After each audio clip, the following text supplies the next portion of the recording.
What is up, Rebels? This is Karina Lane from the University Rebel. I'm here with Stacia Suttles, aka Stacia the Natural. We're going to talk today about how she became successful in the world of boxing as a female boxer for Team USA. Stay tuned, guys.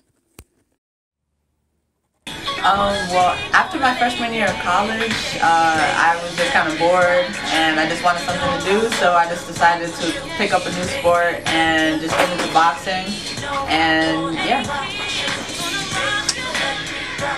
So, the educational experience for you. What made you drop out of school and not follow the herds of sheep? Like the masses of kids who come out of high school, they go into college, they do the 4 to 6 years. Like, why did you choose to drop out and not pursue that path?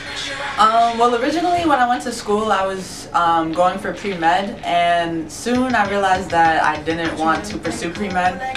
So after coming home, I was still going to school, but I was just doing liberal arts because I realized that my passion was videography, and I was also studying boxing and I was getting good at it. So I actually just dropped out last semester, so not too long ago, but the main reason was because I just felt like I was wasting my time. My main passions were boxing and videography, and I wasn't doing either of those at school, so I decided to drop out and pursue what I actually wanted to do in life. So now we're talking about boxing, you're in the sport, you know, you box at Mendez Boxing in Manhattan, you know, everybody supports you here. How was it like to jump in as a female to gain that respect? I know that's not easy. It's a man's sport. Yeah, it is not easy. So when I first started, I started boxing at Morris Park Boxing Club in the Bronx, and it was kind of hard because a lot of people, it was mostly men there. They were all just looking at me like, oh, she's not gonna last more than a week kind of thing. You know, there was some people that did see some talent and did respect me, but at the same time, it is a man's sport, so I had to gain their respect. And I think I did that like through sparring and just training hard. Everyone would see me every single day. And even now, I train every day. I train just as hard as the guys, sometimes harder. And I put in the work, and it shows in my fights and the success that I've had so far. So it's kind of hard for people not to respect the hard work and the hustle. So what were your biggest setbacks? You know, if you had any failures along the way as you grew through the sport? Yeah, I mean, boxing is a very, very expensive sport because there's just so much to pay for. From just gym dues, getting to the gym alone, and then equipment and all that, and then also traveling. But so in the beginning, it was a little bit difficult because all I was working was retail and I was going to school, so all my money was going to school and like boxing. All my money was going to boxing, and it wasn't a good time. But then as I started like working hard and just, you know, getting a little bit more success, companies and people started to notice, and I started getting companies to sponsor me with gear, and eventually now it's working out where I'm getting paid to actually do what I love to do. So. You know, let's talk a little bit about how long you've been in the sport and all of the little increments of progress that you've made to now where you just came back from the Olympic Center.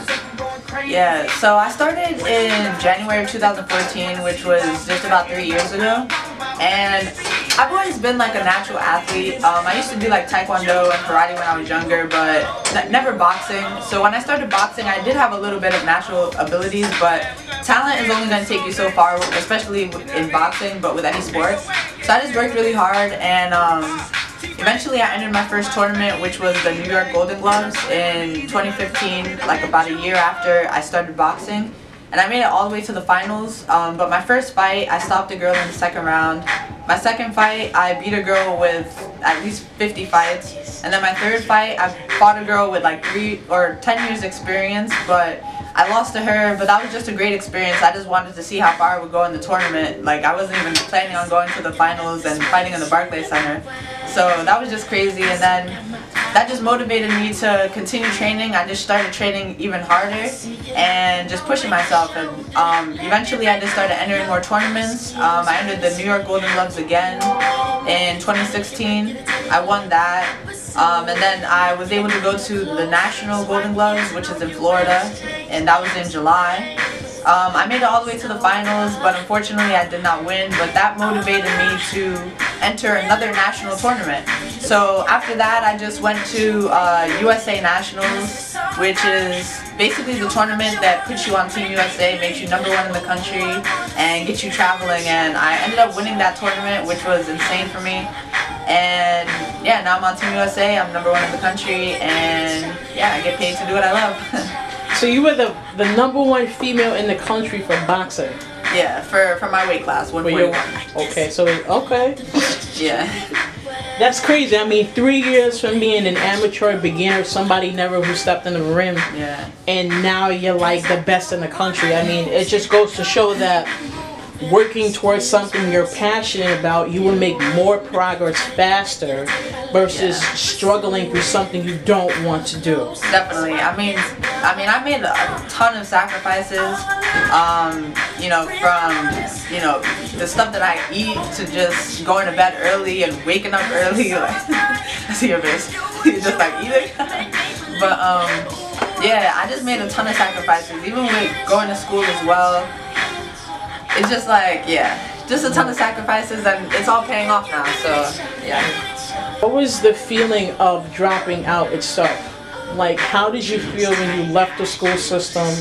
This was before you even got into boxing. Like, what was that feeling of, like, did I just make a bad mistake? Yeah. How am I going to deal with this? How am I going to be successful? Well, originally when I came home from school my freshman year, I was still going to school. So I went to community college and I was still doing that and boxing and doing everything else. So originally it was kind of just like, alright, well let me just continue with boxing, just see, because like I said in the beginning, it was just to see what I can do with it. I didn't really even have any goals with it. And school was just always there because, you know, it was something I always wanted to do, but then my parents were always just like, school, school, school, so I just continued to do it. Until like last year when I was just like, you know, this isn't for me, and, you know, even though it was for me at one point, you know, something isn't for you your whole life kind of thing. So it was just kind of making a choice and just seeing, is it going to be right? And even to this day, you know, was it the perfect decision? Maybe not, but right now I feel like it is a good decision. I think I'm doing pretty well for myself right now.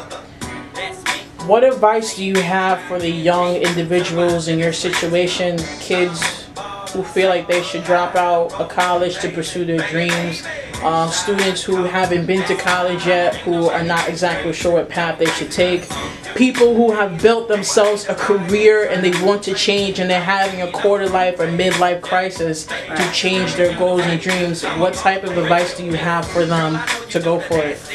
Well, I think the advice that I would give is to just look at your life, look at everything, look at your situations, and kind of everyone's situation is different, but at the same time, you need to follow your goals, you need to follow your dreams, because, you know, before you know it, you're 80 years old and who knows, your whole life is behind you. So if you don't follow your dreams while you can, you're going to live a regretful life for sure. And, you know, you don't want to live with regrets because that's the worst thing to do. Right. And last but not least, why are you a rebel? And why did you choose this alternative path towards success?